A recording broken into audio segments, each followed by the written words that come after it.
Hello and welcome back to Sparkcast Media. This is episode 7.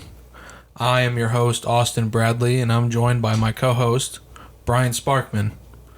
Lucky number 7? Lucky number 7, and we have some breaking news that just came out today as we're recording. We're going to start off with the NBA, and we're going to transition to the NFL, the rest of it. But the breaking news, Damian Lillard finally gets traded.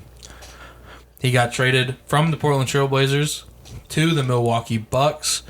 Portland gets Drew Holiday, DeAndre Ayton, Tumami Kamara, I've never heard of him, a Milwaukee 2029 unprotected first, and then unprotected pick swaps in 2028 and 2030. The Suns were also involved in the trade, a 3-team trade. Obviously, that's how DeAndre Ayton gets to Portland. But the Suns get Yusuf Nurkic, Grayson Allen, Nasir Little, and Keon Johnson. So what are your initial thoughts on this trade right here? The Suns got depth. We talked about it earlier. They got depth. I said this earlier when we were talking. I said there was 2 teams that I feel like they're going to come out the West. I forgot about the Suns. I forgot about KD and Devin Booker and Bradley Beal. The Suns are up there too. What I said earlier was the Memphis Grizzlies and the Denver Nuggets were the favorite, and no matter who came out the West was going to win.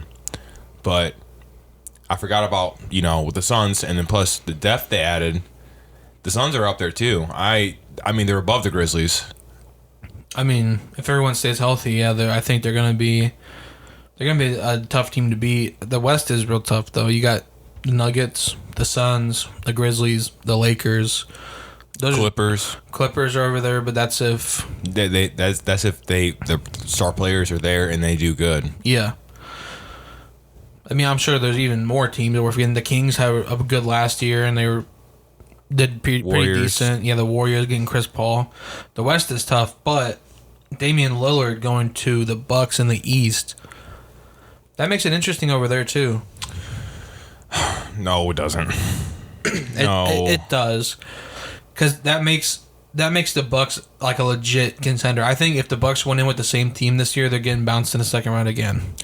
I feel like they did this trade just to beef up to compete with the Celtics. And, I mean, I like that. Like, thinking about it all, they lost Drew Holiday. Yeah, I would rather have Damian Lillard than Drew Holiday. I'd be crazy if I said I would have Drew Holiday over Damian Lillard. But Drew Holiday... Actually, I feel like that's actually best fit. This is like me swapping right now mid talk, honestly, because Damian Lillard is more of a shooter than Drew Holiday. They lose defense, but they already have defenders. Milwaukee. Listen, so honestly, that's actually a really good trade for Milwaukee. Scratch that. That's actually a really good trade for them. Yeah, it is. I mean, and this is the team that they have. If I remember correctly, they got Damian Lillard at point guard. I don't know who they're going to have playing the 2. They could have Middleton playing the 2, but he's more traditional 3. But let's just say they do. Let's just go big. They got Middleton playing the 2. Giannis can play the 3. Bobby Portis playing the 4. Brook Lopez playing the 5. Yeah. That is... Portis can shoot. Lillard can shoot. Middleton can shoot. Giannis can't shoot, but Giannis is freaking nature. And Brook Lopez can shoot. Yeah. Yep. Giannis doesn't need to shoot because he just gets to the basket. I think 2 years ago, Brook Lopez was number 2 in 3-point percentage out of the centers because I think Miles Turner was number 1. Yeah, Brook Lopez has developed a really good 3-point shot, and now obviously he's older and he's coming off of injury, but that's a real good team. I love Brook Lopez in the corner, honestly, in the wing corner. Yeah, he has a lot of threes. I feel like, and then even if for some reason Brook Lopez isn't the same because he's a little older. They still have Bobby Portis who can play the 5, and then they can go out and get somebody else who's decent. You know what I mean? Mm-hmm.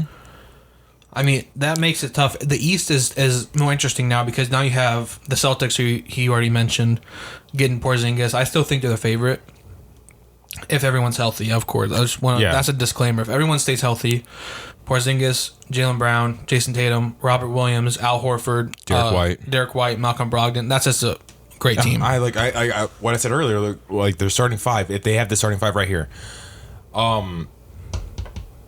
Derek White, they can either do Derek White or Malcolm Brogdon. It doesn't really matter for your point guard position. They're probably going to start Derek White. and then Jaylen Brown, Jason Tatum, Kristaps Porzingis, Robert Williams. But do you think they're going to start Robert Williams? That's honestly a question I want to ask you, being a Celtics fan. Do you think they're going to start Robert Williams or Al Horford? I think they're going to start Robert Williams in the regular season. Now, when it comes to playoff time, I don't know, because they like to play Al Horford in playoff minutes, and he's still serviceable. Like, he's still a good defender for a big man. But like the way they play him is like what? Because like you were mad about this. Like they played him 20, 30 minutes a playoff game or something like that. They played him a lot more than Robert Williams. I don't think they'll do that again next year. I hope not, dude. Robert Williams, I really like Robert Williams. Besides Tatum, he's my favorite Celtics to watch. And I hate the Celtics. Jaylen Brown. No, Robert Williams, dude. It's just because I'm a defender. I love defense. Okay, I mean, I'm not going to argue with you on that. He's good. It's just preference. Yeah. But I think they're still the favorite right now. Then Milwaukee has to be number 2 now, because Giannis by himself can carry a team. Now he gets Damian Lillard. God, and the team around him we just talked about is not bad either. Miami's still there. They still have their same team. I'm not going to be biased either. It's just we're third, maybe fourth best team in the East. Yeah, because it really all depends on how the 76ers look. If they keep James Harden, get rid of him, how is Joel Embiid going to play? All that stuff. And I was seeing some things about Harden today about landing spots. Yeah, because he wants to get traded, but the 76ers are saying they don't want to trade him. It's interesting, and obviously we're not even in the season yet. And NBA trades happen a lot more than any other thing. We're about to be kicking off NBA season in a bit. Yeah, it's coming up pretty soon, which is kind of cool that this happens now before the season instead of waiting until the deadline or something. Why not start with a big bang? Yeah, this is really, I'm just gonna say it, this is the start of the NBA season right here.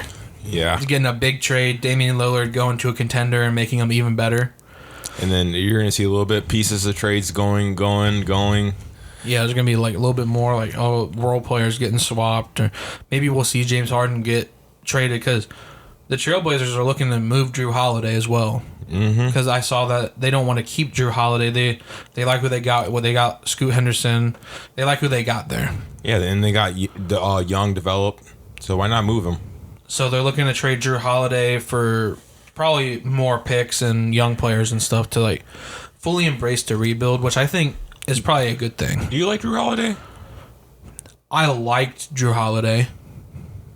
I love Drew Holiday. I don't know. I don't know if I like him anymore. I like his intensity and especially being a two-way guard. I think I'm just a fool for two-way guards. So DeJounte Murray.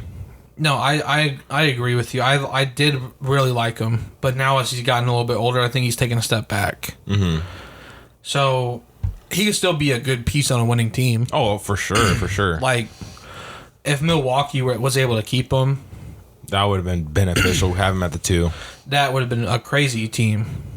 But Drew Holiday could go to the Clippers. That's what I was low-key thinking about, was the Clippers. Drew Holiday could go to the Clippers. He would be a good piece there. He could go to, I don't know how they would be able to do it, but the Nuggets, getting Drew Holiday to play the 2 would be insane.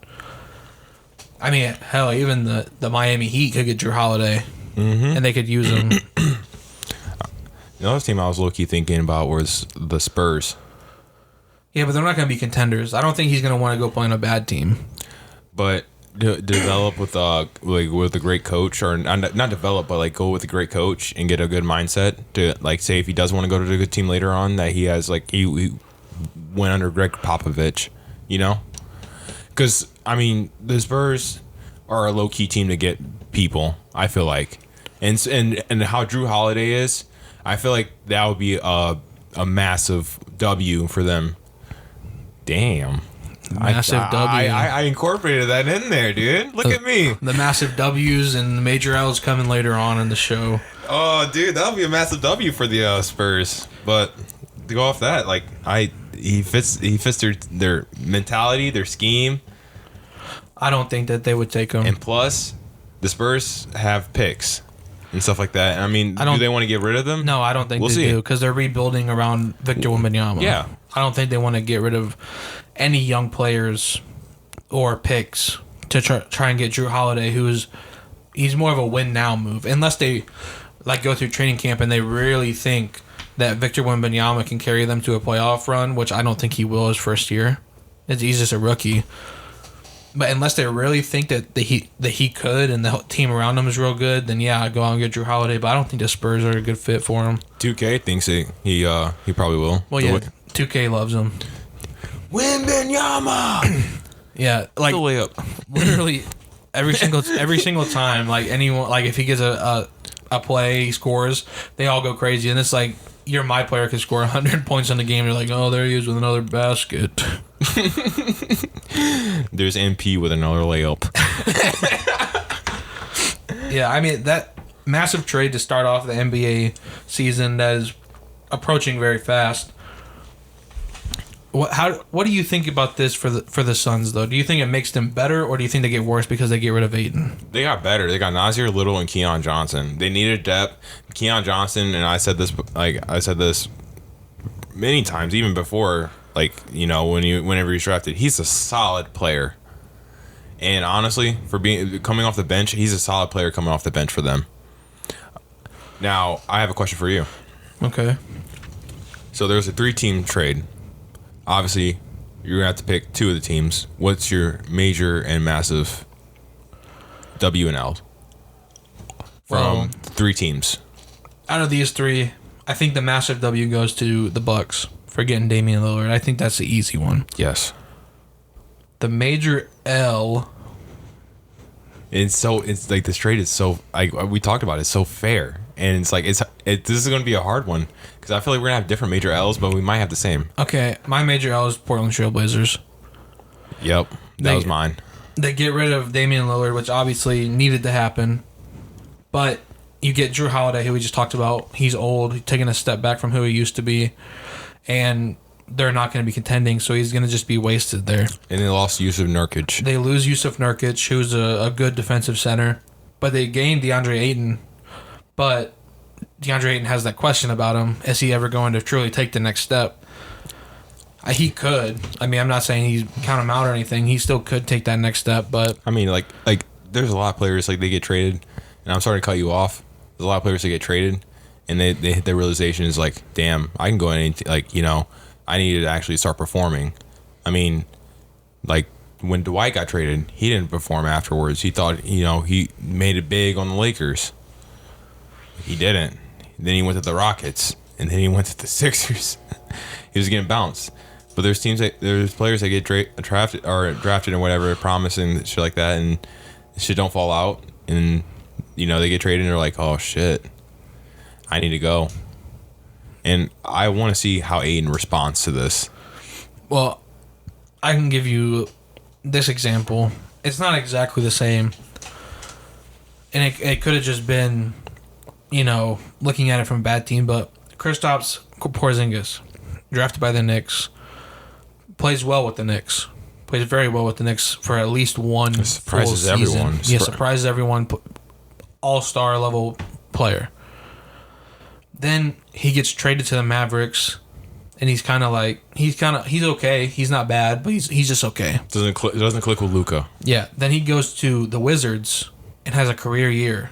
Mm-hmm. Does great. I don't know how much of that is good player on a bad team, so he just gets all the buckets or anything like that. Or it could have just been the realization like, hey, this is my 3rd team, and my best years were back on my 1st team. I got to step it up.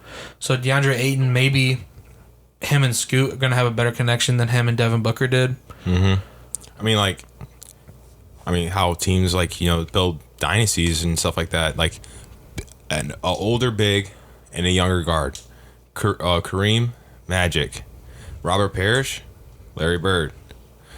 Kobe, Shaq. Yep. Then even Shaq, Dwayne Wade. Yep. I mean, not dynasty, but still won a championship first season, I think, right? Yeah, first season. Their first season together they won.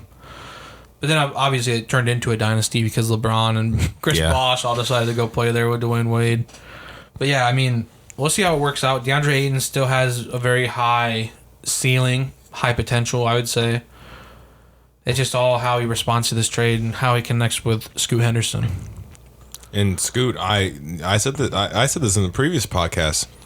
I feel like he's going to do better than Wemby. Yeah, you did say that. I'm going on a fucking plank on that. I'm talking about Ed and Eddie plank, dude.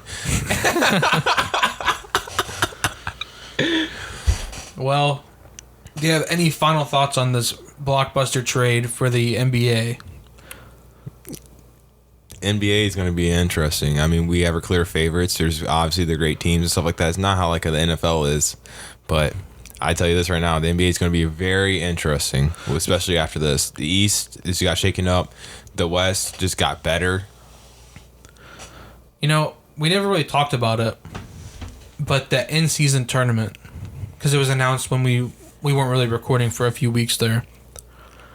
What are your thoughts on the in-season tournament? Do you like it? Not like it? I have mixed feelings about it. I'm kind of interesting about the scheduling, the whole scheduling thing they're going to have with this.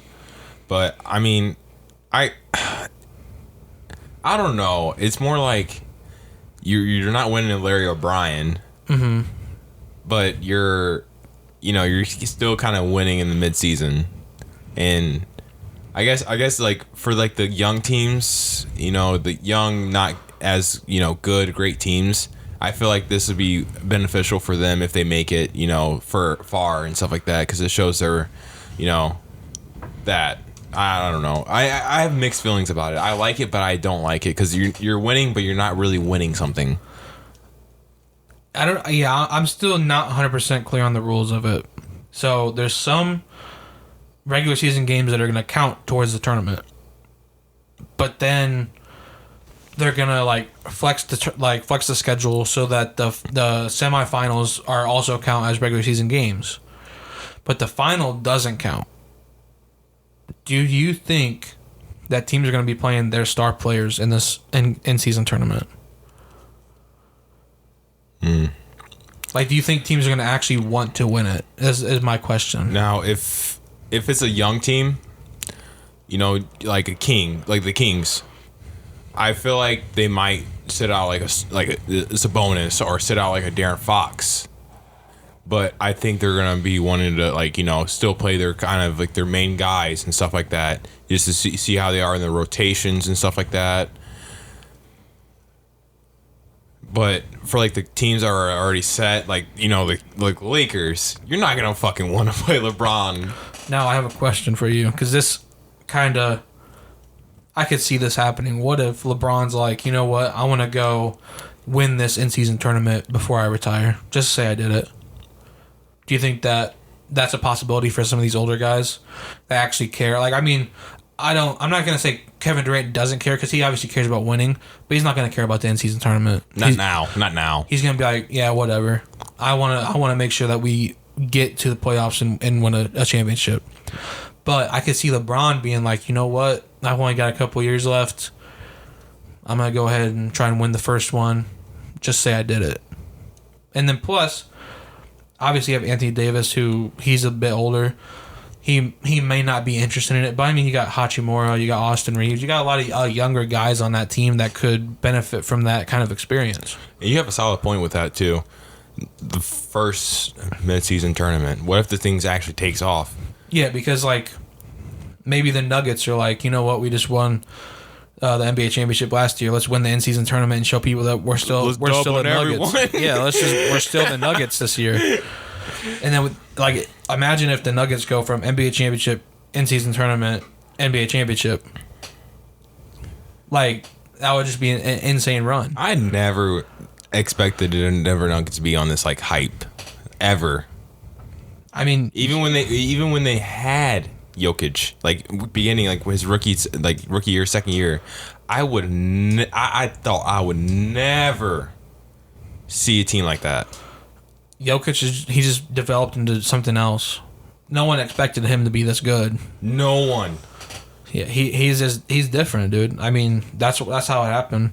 But I could definitely see for the in-season tournament thing, teams wanting to do it just to say they did it, or even the Warriors. Yeah, this is the first ever mid-season tournament. Well, not just that, but maybe down the road, if everyone starts playing this year and they're real close to winning it, gotta go back and try to win it now. Plus it's still a regular season, so it still counts towards your record. Mm-hmm. So obviously you have to be like, okay, I still want to win as many games as possible. And it still looks good too. Yeah, I mean, like for a team like the Warriors this year, they haven't really been in the spotlight the past few years. Well, I shouldn't say that. They did win a championship a couple of years ago, but now they got Chris Paul with them. Yeah, Chris Paul, Steph Curry, Klay Thompson, Draymond Green, Kevon Looney starting five. You know what? Let's go win this in-season tournament to show people that we're still coming. I think it could be a way to, like, not just get more accolades with like some of these older guys and then like get more experience with some of these younger guys, but just like as a team be like, oh, we won this tournament against all these other teams just because we're good still. Like even the 76ers, they're probably going to be going for it because they can't make it past the second round of the playoffs. They're probably going to want to win something. They're like, fuck it, Joel, go get the in-season tournament. You know, I think it could be a good thing. I'm just still a little confused on how exactly it works, but we'll figure it out as the season goes on. I mean, if we don't figure it out, they will figure it out. Yeah. They need to. They'll figure it out, and we'll just say, okay, that makes 100% sense as we're over here confused still. Otherwise, Sparkcast Media is going to cook you. Well, let's transition from the NBA to what's going on right now, because the NBA season's not started yet. It's coming up, though. We're going to be keeping track of that. But the NFL, Week 3 is in the books. Our predictions that we had last week. You had a record. I need to flip my mid card. You had a record of 8-8 on your predictions. Mid. Same as your Week 2 predictions. Mid. My Week 3 predictions, I was 14-2. And the only 2 games I had wrong were the Jaguars losing to the Texans and the Cowboys losing to the Cardinals. Just tell the world you piss excellence. I mean, you already said it, dude. You already said it. 12-4 the first time, 14-2 the next time. We're only heating up. I'm going for 16-0 this week. I'm going 16-0 this week. I told him, I said, if I go 8-8 again, you can call me Brian Mid Sparkman. And then he came up with a better name. He said, how about Brian Sparkmid? Brian Sparkmid. Hey, I can't even hit on you though, dude. 8-8, that's a winning record, dude. Oh, it's mid. It's mid record. Just say it. It's still a winning record. It's still 500. Now, if you're heated and we're talking shit, it would be a different story. No, I would never. I would never take a shot at you for having an 8-8 record on your predictions. It's hard to predict these NFL games, you know. Like you picked against the Colts to win, and obviously the Colts went into Baltimore and they shut down the Ravens. Of course, you mentioned that. I mean, you didn't have any faith on them. You didn't have any faith. Sorry, I thought the Ravens were gonna win. They were undefeated. Undefeated don't matter when you're facing the Colts, dude. Obviously, nah. I went 8-8. I mean, who else did you have that you picked to win? Like I picked the Bucks to win. Yeah, that was dumb. I picked the Raiders to win. That was dumb. I picked the Cowboys to win. Well, I did too. I can't even say anything about that. I don't know what the hell happened. I just want to throw that one in there. Like okay, stupid one, another stupid one. Panthers. Yeah, I don't know why you picked the Panthers. But okay, actually, disclaimer: we did not know Bryce Young was going to be out that game. Yeah, we did not know when we made our predictions Bryce Young was going to be out. Because I remember you saying you were picking the Panthers because you think Bryce Young's going to have his first win. Mm-hmm. So when we recorded, we did not know he was going to be out. So that, you know, we'll give you a little pass on that one because that's unfair to say. This one was split. Vikings and Chargers. Yeah, that one was split, but like that one was like 50-50. I mean, I still got it right. Yeah.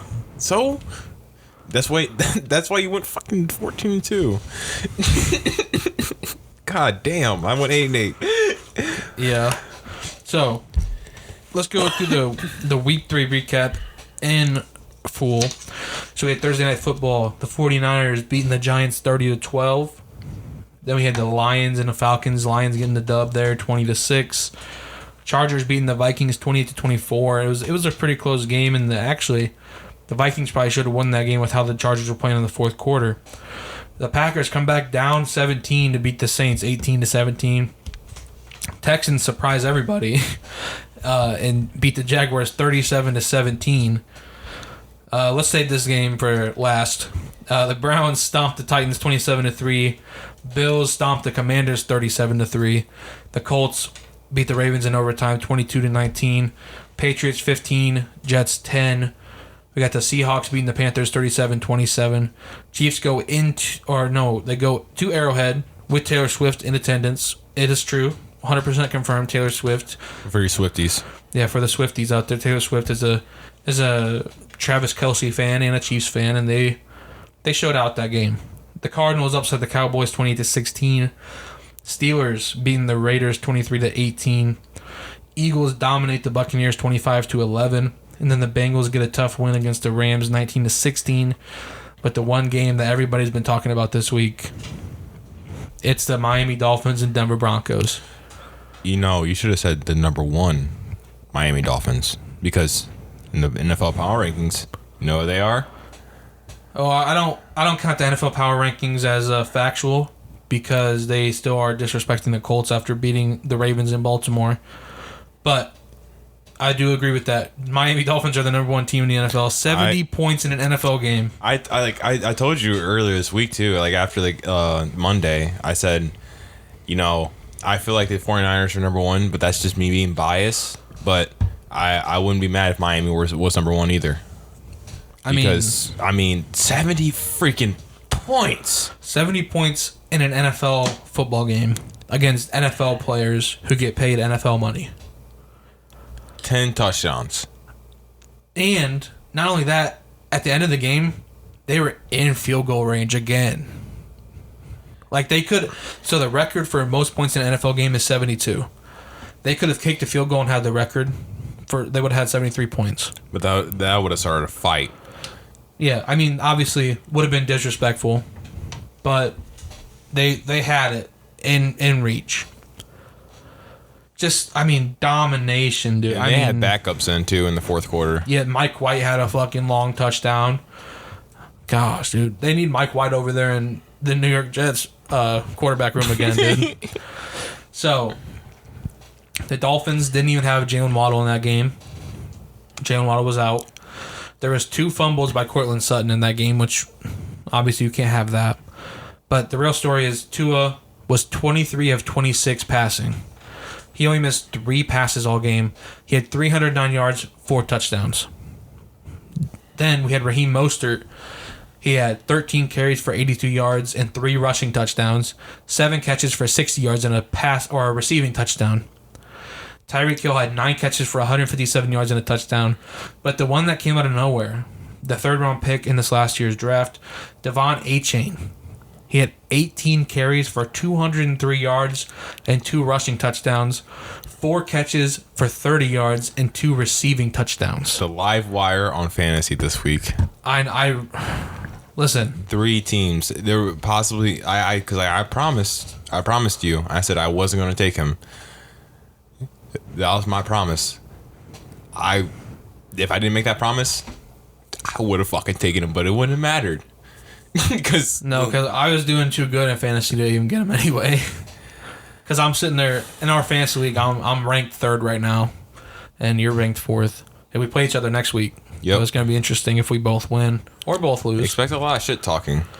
Yeah, but the week after, expect a lot of me talking because I'm going to win. Anyway, let's not even focus on that. Podcast. Let's not even focus on that right now. I'll do a solo podcast. I don't care. I'll just talk about how good I am. And then your predictions for the week will be 0-16. Oh, my. This dude's already trying to get spicy. But Devon Achane, he was a 3rd-round pick last year. I was a big fan of him. And I told you, in fantasy, I already had him on my watch list. He was injured. I didn't even know he was coming back this game. And then he just comes out of nowhere with this. But is not really out of nowhere because he is insanely talented and insanely fast. Now, what I want to ask you this. Do you think that this 70 points to 20 points, is it the Broncos' fault or are the Dolphins just that good? I thought they had 30. No, it was 20 to 70. Okay. Dude, I think I'm gonna dive in that later. Well, I want to dive into the Broncos and Dolphins right now because I'll be honest with you, I don't think the Broncos are at fault at all for this loss. Like, okay, I don't want to say at all. The Broncos defense is at fault. The Broncos offense, though, I don't think they did that bad. Russ played pretty decent. Cortland Sutton had the 2 fumbles. He's at fault for it because those 2 fumbles could have been 2 touchdowns, and we're sitting here at 35-70, which is still double their points, but it still looks better. I mean, I think there's a certain reason why I want to dive in this later. Honestly, I think you might know the feeling now, or know the reason why now. I mean, I don't. I mean, I would show you, but I'm not going to spoil the surprise. Okay. Well, I just want to say that then. We'll save the rest of it for later. I just want to say I don't put the blame on Russell Wilson for this one. Which I don't either. That's the only thing I'll say right now. I don't put the blame on Russell Wilson. Yeah, he played pretty decent. All right, we'll go ahead and wait. Let's go ahead and jump into the Thursday night football game from last week, though, because you had a lot of things to say about this. Niners beating the Giants 30-12. They didn't have Brandon Ayuk. It was no problem for him. Deebo Samuel picked it up. Ronnie Bell, he had a few good catches in there. Now I want to ask you something. As a 49ers fan yourself, is Brock Purdy overrated or overhated? I feel like he's overhated. You know how I feel. Because you literally went in deep and looked at his last season's stats just to pull up on me, just for this podcast, or just for a later podcast. I don't know when you're gonna drop it, but whenever you drop it, you're gonna drop it. I know you're gonna drop it. Well, why do you think he's overhated? Just dive into that a little bit. Why do you think he's overhated? QBR rating. What about it? It's not, how a good quarterback wouldn't or be succeed in like the playoffs or win a Super Bowl. It's not to that measure. So you think he's overhated because he doesn't have a good QBR rating? Yeah. That and also, yeah, it's honestly just that. He's honestly, when you watch him play, he makes the right decision. Okay, your argument makes 0 sense, first of all. You're saying he's overhated because his QBR is bad. But he wins. I don't understand your argument, but I'll tell you this, all right? Brock Purdy, the QBR is what matters with a quarterback. Because the QBR is how well they played, okay? So, Brock Purdy in this game, I'm going to tell you right now, he's overrated by you.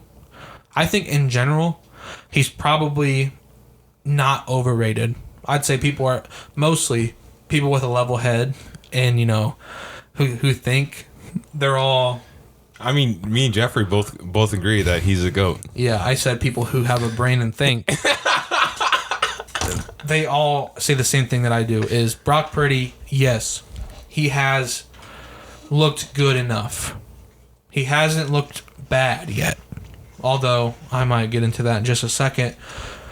But he hasn't done anything to cost the 49ers a win. But he hasn't done anything for the 49ers to win. It's not been down to Brock Purdy to make that win happen. It's been down to, hey, Christian McCaffrey, can you run the ball for us and, get us a first down so we can continue this drive? It's been, hey, Deebo Samuel, Brandon Ayuk, can you beat the defender and get open so I have an easy pass to you? It's, hey, can you take this screen and run down the field for 30 yards? It's all that stuff. He's not done anything that any other quarterback in the NFL could do. But he makes the play happen. So, he had 310 passing yards in that game against the Giants. 215 of that were yards after catch. So, he only had 95 yards in the air. Okay? His QBR for that game was 58.3, which is not good at all. Then he should have had at least 2 picks. I said 3. I'm saying at least 2. I'm being fair, okay? He had the one where George Kittle turned into a lockdown corner and he batted the ball away. All right, that should have been number 1. Second one is when he threw it too high to Deebo Samuel. It bounces off of Deebo in the defender's hands, and it bounces into Ronnie Bell's hands. That should have been a pick because if you look at Daniel Jones on the other side of the ball, right, when he was on offense, similar play happens. He throws it, gets batted up, interception. That happens. That happens 99% of the time when quarterbacks throw and it gets bounced up, it gets picked like that. So, the floor is yours now because Brock Purdy by you, because you know what you said? You think he's a top 5 quarterback. That's what you said. Oh, yeah. No, I said top 3. Oh, my bad. Yeah. That's even worse. You are overrating Brock. You have no reason for Brock Purdy to be up there. No, I top 3. You're overrating Brock Purdy, and you know it. He's undefeated in the regular season. He didn't even lose in the postseason because he got hurt. You know who else would be undefeated in the regular season if they had that? Who? If they had that roster? Who? Every other fucking quarterback that ever played in the NFL. But they're not. Jamarcus Russell wouldn't be undefeated if he played on that team. Yes, he would. Is that why Brock Purdy's a captain? Oh, the captain doesn't matter if he's the captain or not. He's the captain of the offense. He's not the captain of the offense. You know Trent Williams is the captain of the offense. 30 points is each game. 90 points this season. 3 weeks. Yeah, thank you, Deebo Samuel, Christian McCaffrey, Brandon Ayuk, and George Kittle. And Brock Purdy. And thank you, Deebo Samuel, and Brandon Ayuk, and George Kittle, and Christian McCaffrey. And Brock Purdy. Hey, thank you, Ronnie Bell, for stepping up. That too. Ronnie Bell. Hell yeah. Love it. You take any other quarterback in the NFL. I'll take Brock Purdy. You put Mac Jones on this team, Mac Jones is undefeated. I'll take Brock Purdy. You take Zach Wilson and put him on his team, Zach Wilson's undefeated. I take Brock Purdy. You take Jameis Winston, put him on his team. Jameis Winston's undefeated. I still take Brock Purdy. And Jameis Winston doesn't get an injury in the NFC Championship game. How about that? I still take Brock Purdy. All right, we'll see how far Brock Purdy gets you because I don't think it's going to be to a Super Bowl. But shout out to the 49ers defense, though. They played very well. In offense. The 49ers defense played very well against a team that had no Saquon Barkley. So that's their whole offense basically gone. Is Daniel Jones the one to blame for the Giants? Darren Waller rough start too. Here, or do you think that they just exceeded expectations last year? I think the Giants do too much with their roster. They revamp it every year. There's always someone new and stuff like that. Like Darren Waller, he's not doing shit this season. Daniel Jones looked like he took a step back. The defense is not looking how it was last year. I feel like the Giants are not the same Giants as last year. See, I agree. I think last year they exceeded expectations because it's the same thing with the Vikings from last year. A lot of one-score games that they won. Giants won a lot of one-score games. Vikings won a lot of one-score games. Nail biters. It'll happen. And remember last year what I said about the Vikings and Giants in the playoffs? I said the Giants are going to win because the Vikings, they always win in one-score games, but the Giants have won more convincingly than the Vikings have. But they still won a lot of one-score games. And the Giants beat them in the playoffs, one-score game. See, I don't think it's necessarily Daniel Jones' fault that they suck this year. But I don't think Daniel Jones is going to be the one to make you better. And they just paid him that big money, too. He's making, like $40 million a year or something like that? I was surprised that they extended him because, I did not think that they were going to, I thought maybe, another year or two because he's unproven. Yeah. I mean, even after last year, I feel like he was unproven. He had a good year last year, but yeah, just not enough to get paid $40 million a year. But but you know how they are, with Eli Manning. And they kept him a little longer than they should have too. But they won 2 Super Bowls. But that's when Eli Manning was good, though, actually good. Yeah. For a while. Daniel Jones has never actually been good.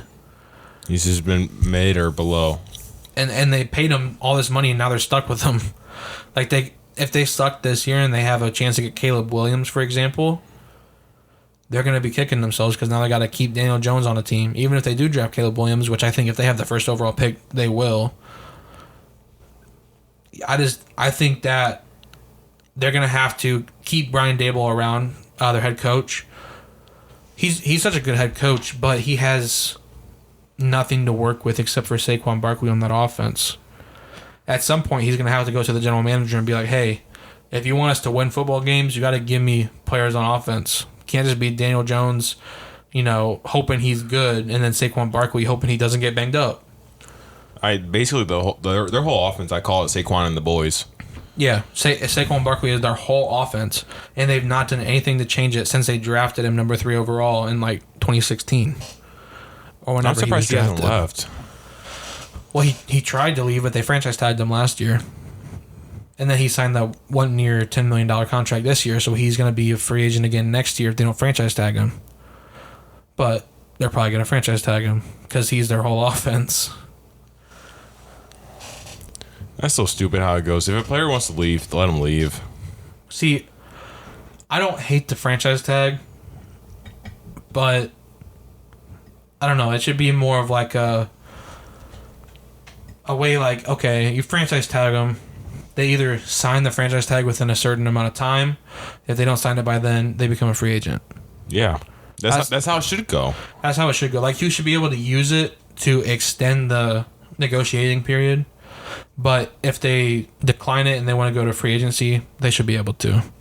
But now you can franchise tag them like 2 or 3 years in a row, and it doesn't matter. So it just kills the talent, especially like if you're on a bad team with good talent, or a bad team and you have good talent. It's fucking bad. Free Saquon. So we starting that tag, free Saquon. Yeah, we should free Saquon. Moving on from one running back to another star running back, Nick Chubb obviously out for the year.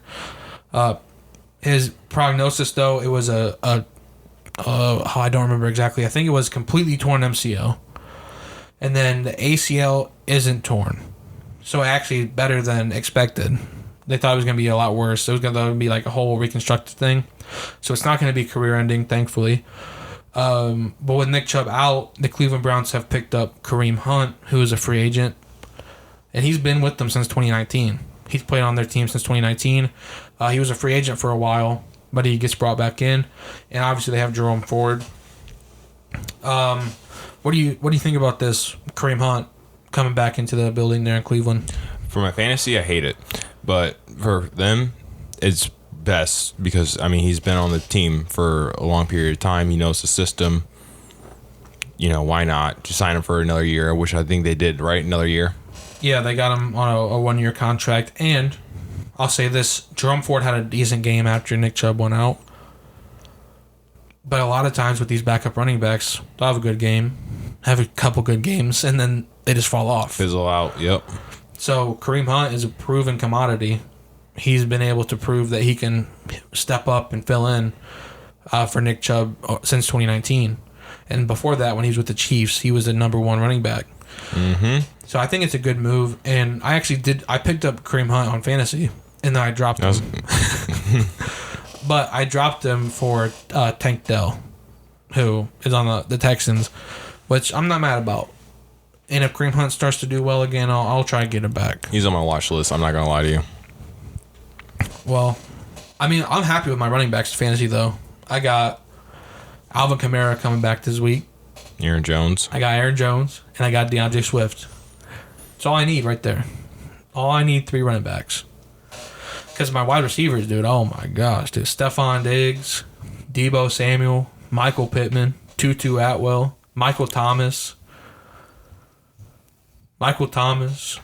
Stop saying Michael Thomas twice. Oh my! I got him. Waiting for him to come. You're trying to trade him though. Well, yeah, if I can trade him for something good. But I got him, dude. It's Michael Thomas, dude. Get hyped. Maybe back in a couple years ago, I would have. Hey, you never know that if the Saints ever get an offense going, maybe he can become a good player for fantasy again.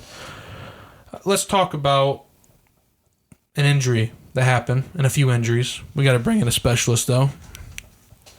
So, calling in our resident doctor, Mr. Dr. Spark. We touched up on it, obviously. We talked about it last week. Nick Chubb being out, and you came in and confirmed about the MCL sprain. But we have another couple key ones. We have Mike Williams out for the season, Chargers wide receiver, torn ACL. That sucks. That's a big impact because him and Keenan Allen 1-2 punch for Herbert. But I will say this. They drafted Quentin Johnston in the first round last year for a reason. It's because he has all the ability in the world. Let's see if he can live up to it this year. And Joshua Palmer is going to step up too. We'll see that. And then Trayvon Diggs tore his ACL out for the season. Happened in practice. Yeah, that one, that happened just after we recorded our podcast last week. Yep. And we talked about it off the podcast, but that is a huge loss for Dallas. And I said, when we were talking about if they're pretenders or contenders, I said they're contenders as long as there's no injuries. This is a massive injury. Yep. And I still think they're contenders, but they're going to have to adjust a lot. I think it happened because I was driving on my way home after the podcast. And I think it happened probably an hour or two, it got reported. I think so. It was either that same night or early the next day. Oh, no, it was that day. It was Wednesday. Yeah, that was... Last week on Wednesday. It was tough. He's out for the year. They got to have some people step up because you can't be losing to the Cardinals, dude. Yeah. And then Derek Carr with the AC sprain. Yeah, that's the one I was wanting to get to. Derek Carr, starting quarterback for the Saints. Obviously, they had a rough start this year on offense. Their defenses look great. But Derek Carr's a good quarterback. I think we can both agree on that. He's a good quarterback. Yeah, oh yeah. But he's going to be out for at least 1 week. Could be more. It's not going to be the whole season, we don't think, as of now. They got my boy stepping up. They got him over there, James Winston, my dog. Slinging that thing. And say what you want about him. He's slinging that thing. I'm kind of interested how he's going to do against the Bucs, being his former team he got drafted on. Hey, listen to this. For all my fellow Michael Thomas fantasy owners out there listening to this, start him. You got James Winston throwing the ball, start him. You starting Michael Thomas? Yeah, of course I am. If not, just know I have a TikTok, and I'm not scared to post it. What's a TikTok? I'll make fun of you. I'll take a snippet of this, and then I'll go over TikTok, take a screenshot of your starting fantasy if you don't start him. All right. And then, yeah. All my fellow fantasy owners out there that have Michael Thomas, if you don't have Michael Pittman Jr. to play your flex, go ahead and start Michael Thomas this week because you got James Winston slinging you the ball. It's too late now, dude. I'm already going to get the snippet of this. No, you got to get this part in there. I got Michael Pittman. I forgot. That's another Michael accounts. All right? But, yeah. I'm going to tag your ass, too. Hey, and listen to this. They got Kamara coming back. They got Michael Thomas healthy. They got Jameis Winston back there slinging it. They got Rashid Shaheed out there doing whatever he's doing. Taysom Hill. Ooh, buddy. Taysom Hill, too. Yeah, I mean, they got him. He's there. He's doing pretty good this season. He's there. I'm not a big Taysom Hill guy, but I am a big Jameis Winston guy. So, love the Buccaneers. Don't love the Buccaneers. Love the Saints against the Buccaneers. We'll see if I pick him, though, later on. Don't love it. Derek Carr getting hurt, though. I hope he comes back fast. I mean, obviously, it would be great for them because otherwise, if Derek Carr does not come back soon, playoffs are going to start fizzling for their asses, especially how the Falcons are playing. What are you talking about, dude? They got Jameis Winston. Jameis Winston, one of the best backup quarterbacks in the NFL. You don't think Andy Dalton is after this week? I said one of the best. Andy Dalton's a good one. Gardner Minshew is probably number one. Oh, dude, you can't forget about Zach Wilson, though. He's a starter now, okay? He's a starter now. And I think I will forget about him, thank you. I just want you to put him in your memory books. That's it. Hey, I got a little bit more on Zach Wilson later. Let's talk about some players of the week, though. So, AFC Offensive Player of the Week, Devon Achane, Miami Dolphins running back. We talked about him earlier. Over 200 yards rushing. Had tremendous game. Kind of came out of nowhere. But if you were watching him in the draft, you saw the immense talent that he had. AFC Defensive Player of the Week. Terrell Bernard, linebacker out of from Buffalo. I almost said out of Buffalo like it's the NFL draft. Terrell Bernard from the Buffalo Bills. He gets the Defensive Player of the Week in the AFC. Special Teams Player of the Week in the AFC is Matt Gay, the Indianapolis Colts kicker. He was 5 for 5 on field goals. He has an NFL record now. First time in NFL history where a kicker had 4 50-plus yard field goals made in one game. Then we go to the NFC Offensive Player of the Week.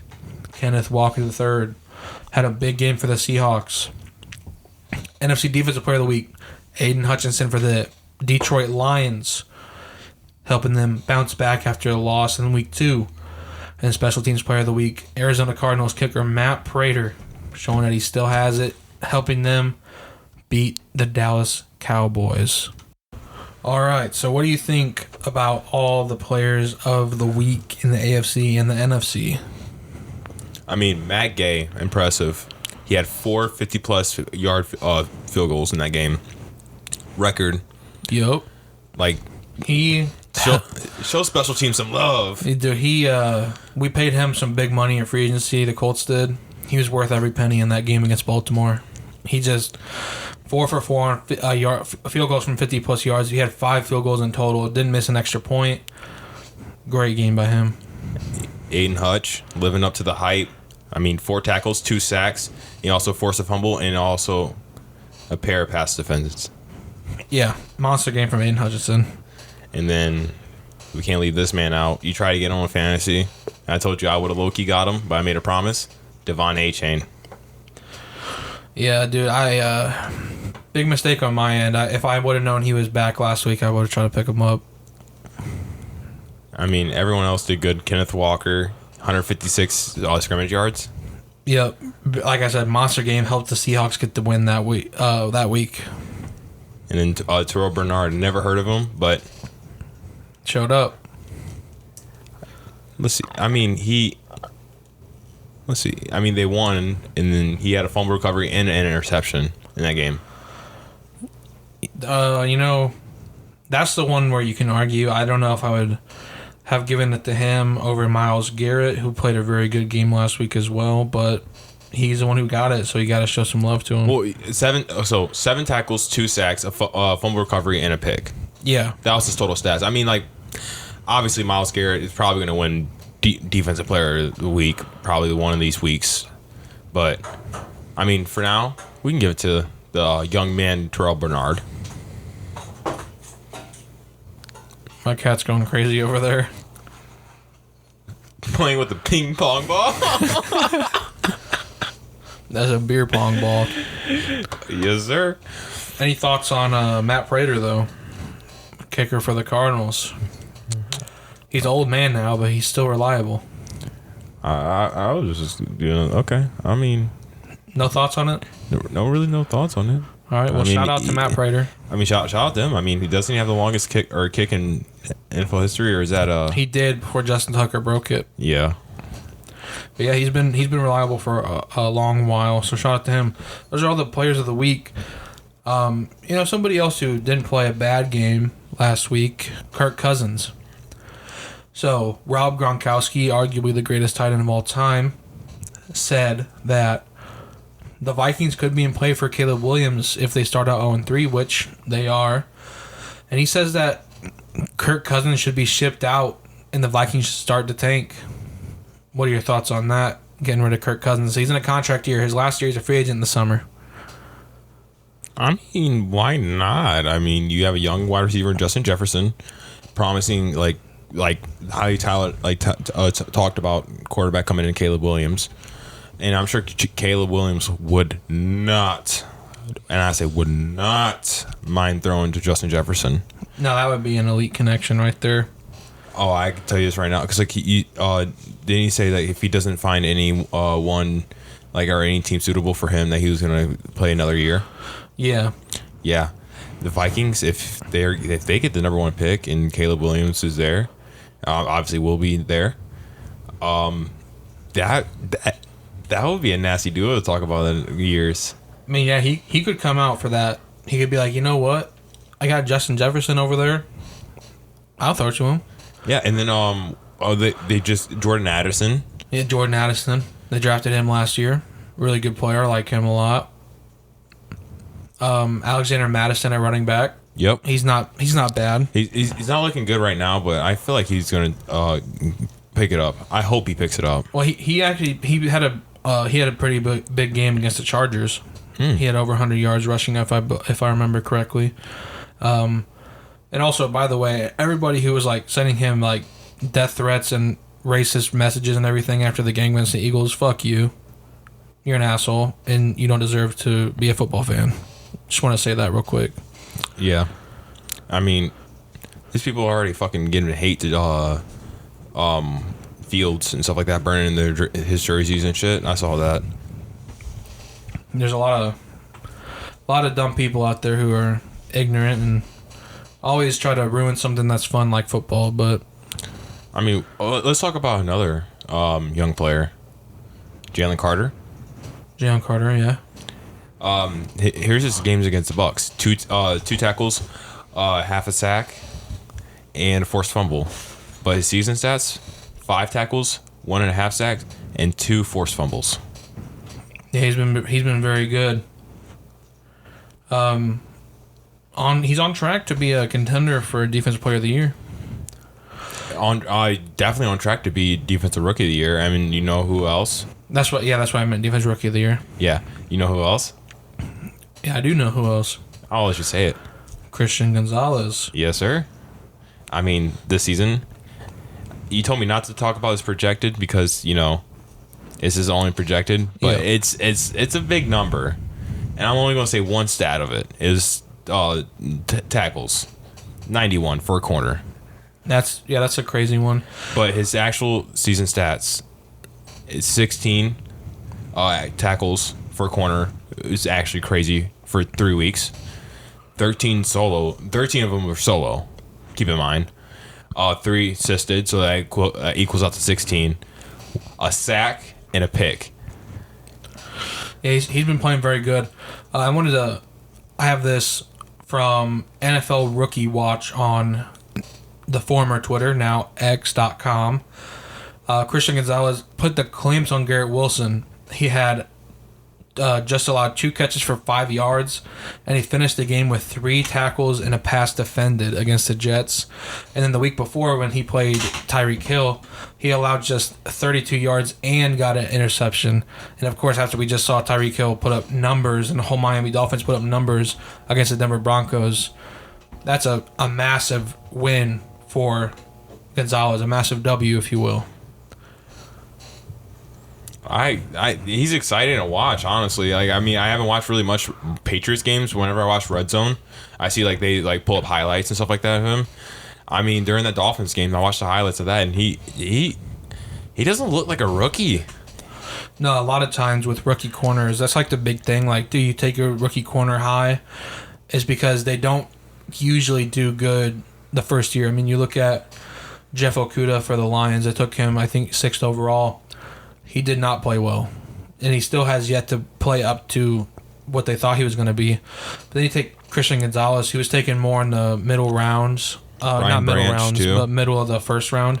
Yeah, Brian Branch has played well, but he's more of a safety / slot corner hybrid. But Christian Gonzalez, he's a true number 1 corner, and he slipped to the Patriots, which was surprising when I was watching the draft. But he's just outperforming, like, what you think for a rookie corner. It's kind of similar to Sauce Gardner from last year. Sauce was a rookie last year, but he was playing he's been in the league for 4 or 5 years. Yep. So, yeah, shout out to Christian Gonzalez, shout out to Jalen Carter. But we did kind of transition off of that Vikings and Kirk Cousins conversation pretty quickly.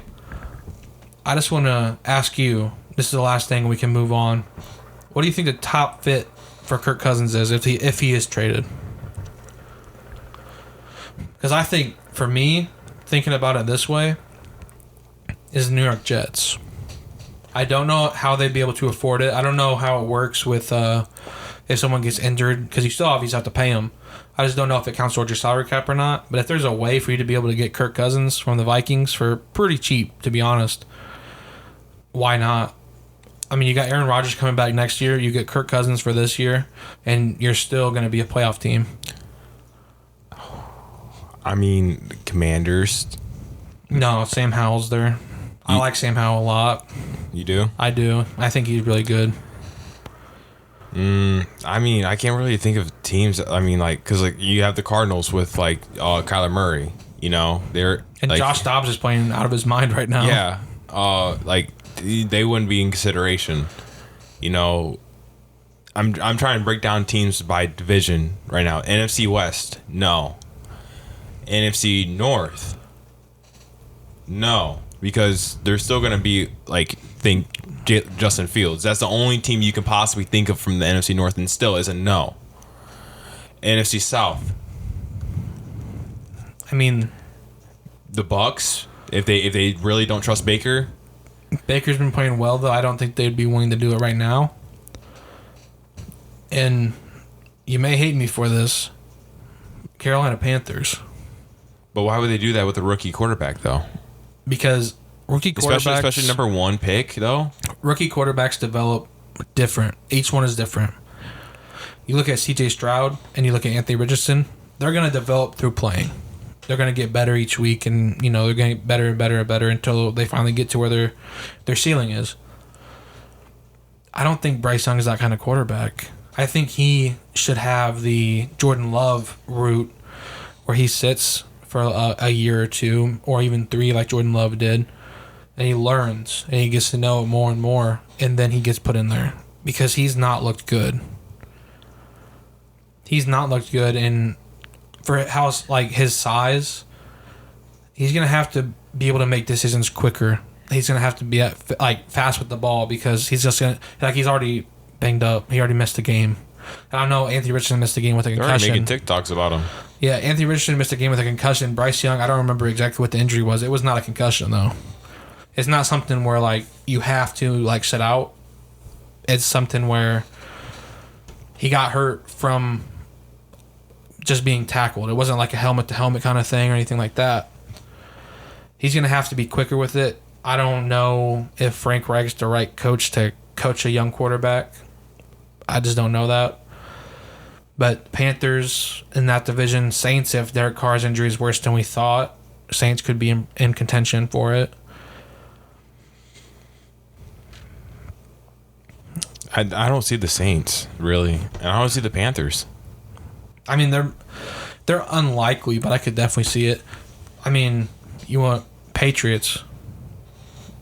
Yep. Patriots could go and get Kirk Cousins. I can see that. Mac Jones is only going to get you so far, and it's not the playoffs. Yeah, Patriots are more likely the team that I can see. Like, out of all the teams we said, Patriots probably are more likely the team. Patriots and Jets definitely are up there. Yeah, the Jets too. Yeah, I mean, Raiders could use them. Yeah. Especially with Devontae Adams, not too happy over there. They could definitely use a quarterback that can throw the ball instead of just handing it off like Jimmy G. So, yeah, I mean, it's going to be interesting if that does happen. I don't know if it will. Like, the Vikings could trade him. He's in the final year of his contract. We'll just have to wait and see. So, are you ready? No. You're not ready for this? Yeah. I am. The Week 4 NFL predictions. I just want to remind everybody, we started predicting for Week 2. I was 12-4 in Week 2. You were 8-8 in Week 2. Week 3, I was 14-2. Week 3 for you, you were also 8-8. You're very consistent. But can you pull it out? Pull out a win here before I start to run away with this, because I'm up 2-0 right now. We're going to start here. Thursday night football. You got the Detroit Lions against the Green Bay Packers. Who do you got? I got the Lions. Okay, you got the Lions there.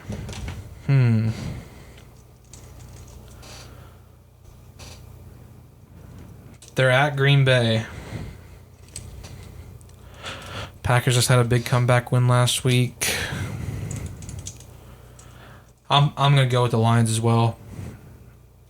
I was trying to convince myself to go with the Packers, but I got to go with the Lions there. All right, the second game, Falcons and Jaguars in London.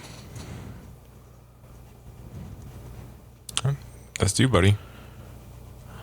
Yeah. I'm going to have to go with the Jaguars in London. They're home away from home. I'm going with the Falcons. Really?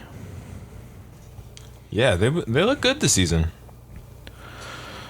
Well, I think the Jaguars got to bounce back from next week. All right, next game, Rams at Colts. Who do you got there?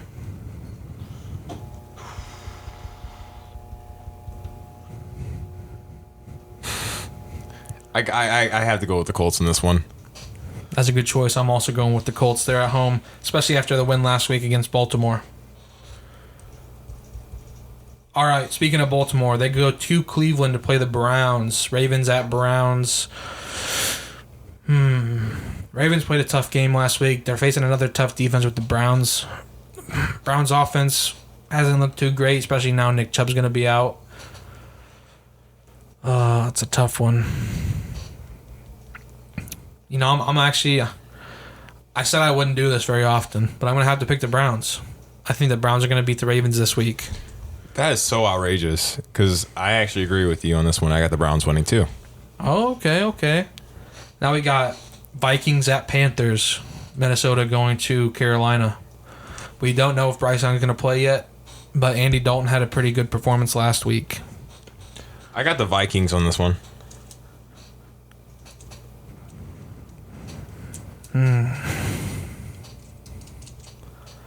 Vikings, Panthers. 2 0-3 teams. The Vikings have been a lot of close ones, though. Mm-hmm. So with that logic, I got to go with the Vikings. I just have to. He's going to bite us. He's going to bite us. Yeah, I mean, the Panthers could win because the Vikings' defense is not very good. But I just got to go with the Vikings there. Up next, Bengals at Titans. Joe Burrow played last night, or not last night, but last Monday. Against the Titans' defense, not very good. Titans' offense, not very good. Bengals' defense, not very good. But Bengals' offense could be very good. Haven't been yet. I'm going to go with the Bengals.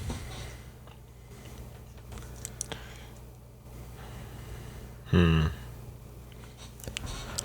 see, I don't see Tennessee really winning this one, so I'm agreeing with you. Bengals. Dang, we're agreeing a lot here. Up next, Buccaneers versus Saints. We have a difference. We have Falcons. I have Falcons. You have Jags. Yeah, but we're agreeing a lot though. Buccaneers and Saints. Who you got there?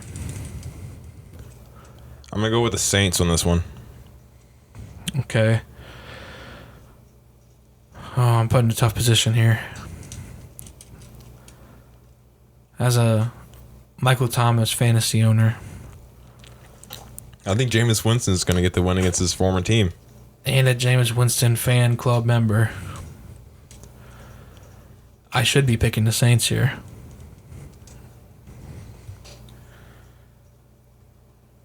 But I just think the Buccaneers defense is too good. And I think the Buccaneers offense is good enough. I'm going to have to go with the Buccaneers here. I'm not confident about that one, though. I feel bad for it, but I got to go Bucs. All right, up next for Dolphins and Bills. Oh, that's a tough one. That's me, right? Yes, sir. Dolphins just put up 70. But the Bills' defense is way better than the Broncos' defense. I already wrote down who I have. And the Bills' offense is way better than the Broncos' offense. Is Jalen Waddle back? That's a question. Oh, gosh. You know, I think Got to ride the hot hand. I'm going Dolphins. Thank God. Thank God you went them because I went the Bills.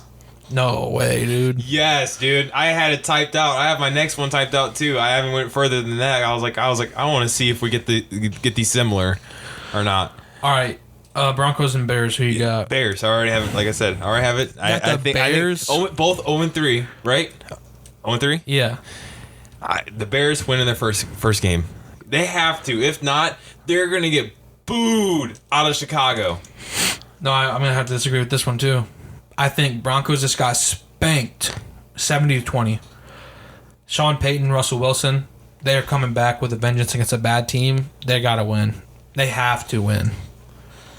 All right, then we got the Eagles and the Commanders. I said I really like Sam Howell. I think that team's very good. But Eagles just look too impressive right now. I'm going Eagles. That's no-brainer. Eagles. All right, up next, Steelers and Texans. I got the Steelers looking impressive with their defense.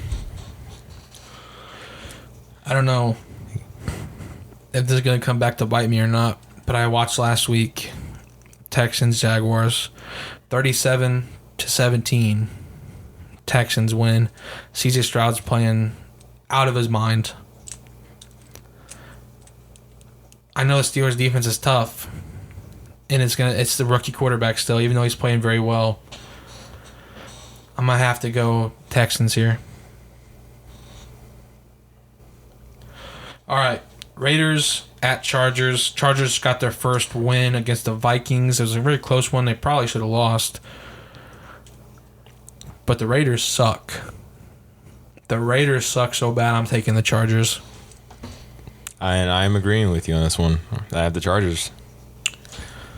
Even though Mike Williams is being out, still got Keenan Allen, Justin Herbert, and a decent defense. I mean, Khalil Mack, Joey Bosa. They're not playing very well, though. Derwin James, no, but I'm sure they're going to get it together. Teams are like that. They take midseason, and it's just, they flourish. Well, up next. You shouldn't even ask me. Up next, we got an interesting one. We got the 49ers against the Cardinals. Now, before you say anything, I just want to point this out. The Cardinals are a few good plays away from being 3-0. And they just beat the Dallas Cowboys. And this is a divisional matchup. They're coming in with a lot of momentum. What do you think? The 49ers. You think 49ers get the win? Yep. I want to pick against you so bad. Do it. Just do it. My bad. Oh, it's in San Fran though. I'm gonna go Niners. In San Fran, gotta go Niners. Patriots at Cowboys. Cowboys just lost last week to the Cardinals. They're gonna bounce back this week in Dallas. I'm going the Cowboys. Yeah, I don't know. I don't know what was more disrespectful.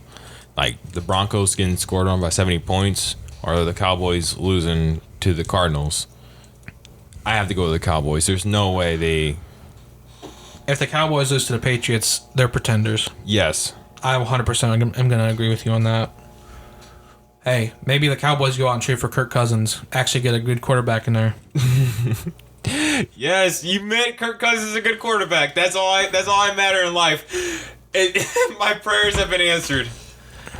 He's good compared to Dak Prescott, yeah.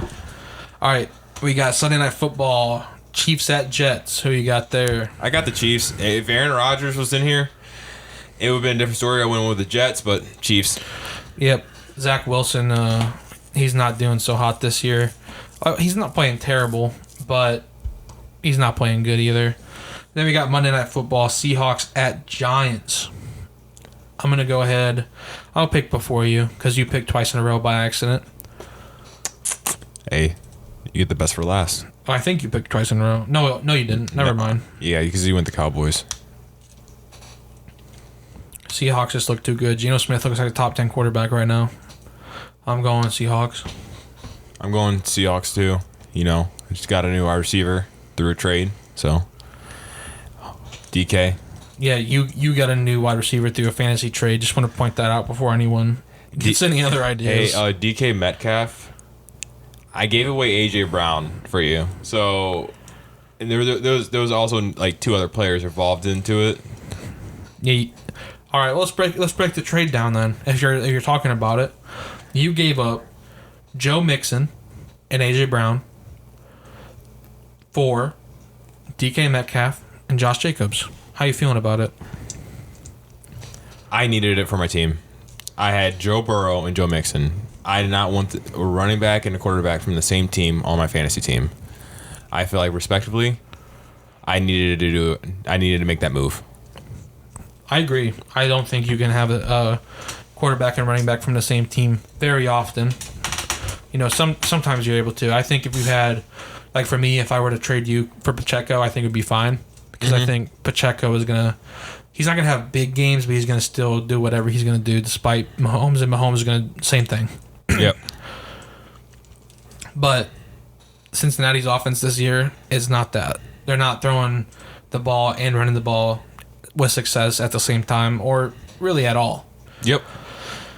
Josh Jacobs hasn't looked too great this year, but like I said, the Raiders suck. That's why I went ahead and picked against them. But they could pop off. He could pop off at any time. And then A.J. Brown for DK Metcalf, maybe you take a slight step down. Maybe. But DK is very good as well. And so it's not like you lose out on a top receiver, because they're like, what, one position away from each other in the rankings? Yep. Yeah, I think for you wanting to get rid of Joe Mixon, it was worth it. Yeah, 3 weeks of terror, dude, for me to get rid of Joe Mixon, dude. Yeah, you've been trying. Yeah, I was, dude. Oh, and I feel like this was like the best opportunity I was going to get. Hey, you could have been a Michael Thomas fantasy owner. I know. That would have been scary. Yeah, you have Michael Thomas and DeAndre Hopkins on the same team, bro. It would have been unreal. Dude, unreal fucking 5 years ago. All right, so now our predictions are set. That's another win for me as far as I'm concerned. I really wanted to pick the Cardinals against the Niners. I really wanted to, but I just couldn't do it. So we got one more thing to do before we get out of here. It's a staple of our podcast now. It's 3rd week in a row we've been doing it. It's W or L. We start off, of course, with the major L. Then we work our way up. It's just a little bit of an L. Then we work up a little bit more. It's a W. Then we work all the way up to a massive W. Who do you got as your major L? My major L of the week was the Dallas Cowboys. Losing to the Cardinals? Really? You were just talked about getting 70 points like through 2 weeks.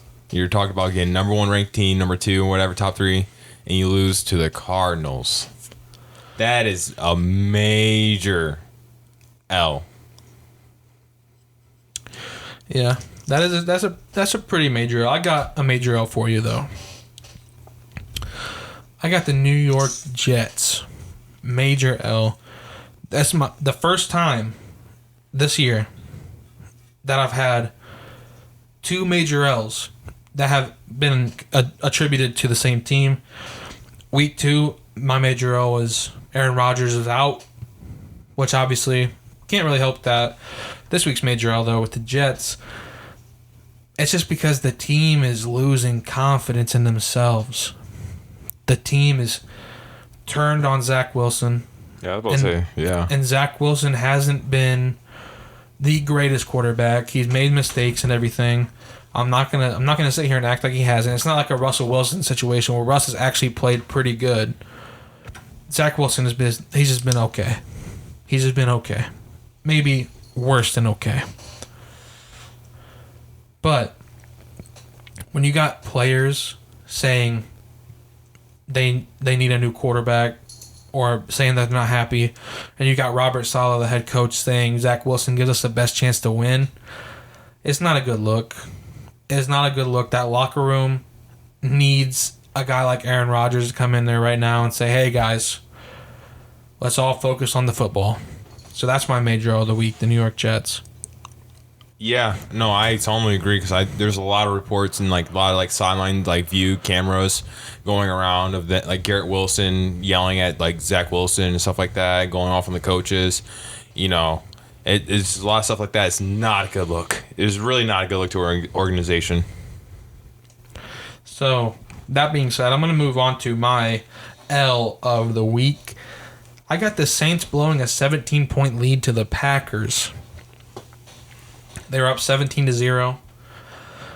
The Packers come back, win 18-17. Obviously, Derek Carr goes down in that game, so that could be the reason why. Either way, you got to find a way to win a game. You're up by 17. Just got to find a way to win. So that's my L. My L is the Bears. Just like how we talked about with the Jets, people are turning on Justin Fields. Is he a quarterback or is he a running back? That's the question that they're asking. And I mean, honestly, I hope that gets answered soon. Because he's not been looking that good as a quarterback. And there's a lot of like pointing fingers, misread quotes and stuff like that. You know, that's not it for Chicago. And, you know, I see a lot of like stuff of people burning like Justin Field jerseys and stuff like that. It's just, yeah, it's L. It's L over in Chicago. Look, the only thing I have to say about that is how much of it is at fault that it's Justin Fields and how much is the coach's fault. Because that coaching staff has not done a good job. Mm-mm. Plus, there's been a lot of outside stuff. Their defensive coordinator steps down after there was alleged FBI raids on them, and they get $100,000 worth of equipment stolen from their team facility. You know, just a lot of outside stuff. The coaching staff hasn't been the greatest. Justin Fields hasn't played the greatest. So how much of it is Justin Fields? How much is coaching staff? Maybe he needs a competent coaching staff to really have the final verdict out on Justin Fields. So that's the only thing I have to say in defense of the Chicago Bears. But overall, I would say I agree with you this week. Especially, like, the Chicago Bears are so bad. They're like, bring your girlfriend to the game to see how good you are bad. Like, that's how bad they are now. So I will have to agree with you there. It's all your Swifties. Yep. Who you got as your W of the week? My W of the week is Jalen Carter. And when I talked about his stats earlier, I feel like the Eagles, you know, I like I say Jalen Carter, but the Eagles and Jalen Carter, that's a W. That is a W, and I can't wait to watch him, like, for years. Yeah, they got a good one. And I see that there's a lot of people saying that the NFL really let Jalen Carter fall to the Eagles. That's not at all what happened. Jalen Carter had a lot of, like, off-the-field questions.